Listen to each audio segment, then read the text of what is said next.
Alright guys, now we're going to talk about how to optimize your YouTube descriptions to start getting more views on your videos. So when you're writing a description, there's a couple things you should really keep in mind, and the first is including tags within your description. Now I see a lot of people who simply just like copy their tags and put them into their description like in a list, and this is totally against YouTube's terms of service and you can get banned by doing this. I highly recommend you do not do that, but there's a different way to include tags within your description. So as you can see, our top tag right here is YouTuber conspiracy theories, and to include this in the description, we simply write the description and include the tags in it as we're typing it. So what we're looking to do is include as many of these tags as possible within our description. So I'm going to write an example description here.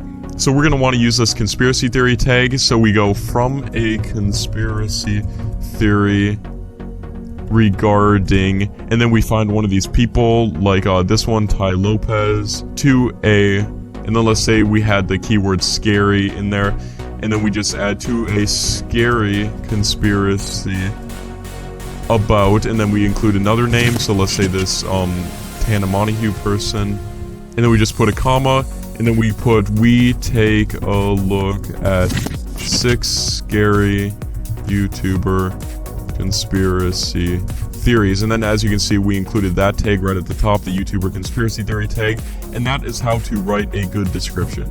And you're going to want to make your description as long as possible, so keep writing things and make it as long as possible and include as many tags as possible. So that is how to optimize your YouTube descriptions.